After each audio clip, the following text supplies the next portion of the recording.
ಇವತ್ತಾಗಲೇ ನಮ್ಮ ವಿಧಾನಸಭೆಯ ವಿರೋಧ ಪಕ್ಷದ ನಾಯಕರಾಗಿರ್ತಕ್ಕಂಥ ಅಶೋಕ್ ಅವರು ಮತ್ತು ನಮ್ಮ ಜಿಲ್ಲಾಧ್ಯಕ್ಷರು ಇಂದೇಶ್ ಕುಮಾರ್ ಒಳಗೊಂಡಂತೆ ಶಾಸಕರಾದ ಅಶ್ವಥ್ ನಾರಾಯಣ್ ಅವರು, ಪಕ್ಷದ ರಾಜ್ಯ ಪ್ರಧಾನ ಕಾರ್ಯದರ್ಶಿಯಾಗಿರ್ತಕ್ಕಂಥ ಪ್ರೀತಮ್ ಅವರು, ಇನ್ನಿತರೆ ಮುಖಂಡರುಗಳು ಈಗಾಗಲೇ ಅಲ್ಲಿ ಸ್ಥಳಕ್ಕೆ ಭೇಟಿ ಕೊಟ್ಟಿದ್ದಾರೆ. ಈಗ ನಾವು ಸಮಾಲೋಚನೆ ಮಾಡ್ತೀವಿ, ರಾಜ್ಯಾಧ್ಯಕ್ಷರ ಜೊತೆಲೂ ಸಮಾಲೋಚನೆ ಮಾಡಿ ಹೋರಾಟದ ರೂಪರೇಷೆಯನ್ನು ನಾವು ತಯಾರಿಸ್ತೇವೆ.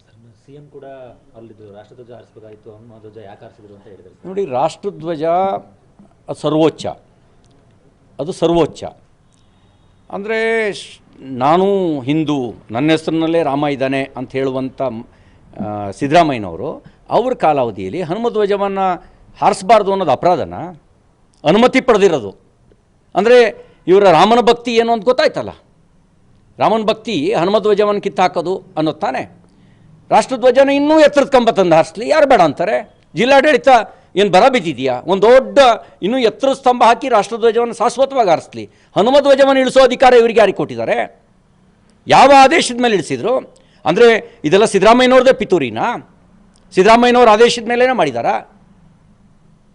ಒಂದು ಪಂಚಾಯಿತಿ ಅನುಮತಿ ಪಡೆದ ಮೇಲೆ, ಅನುಮತಿ ಪಡೆಯದೇ ಹಾರಿಸಿರೋದಲ್ಲ, ಅನುಮತಿ ಪಡೆದ ಮೇಲೆ ಆ ಧ್ವಜವನ್ನು ಕಿತ್ತಾಕುವಂಥ ಅಧಿಕಾರ ಇವರಿಗೆ ಯಾರು ಕೊಟ್ಟಿದ್ದು? ಯಾಕೆ ಕಿತ್ತಾಕಿದ್ರು?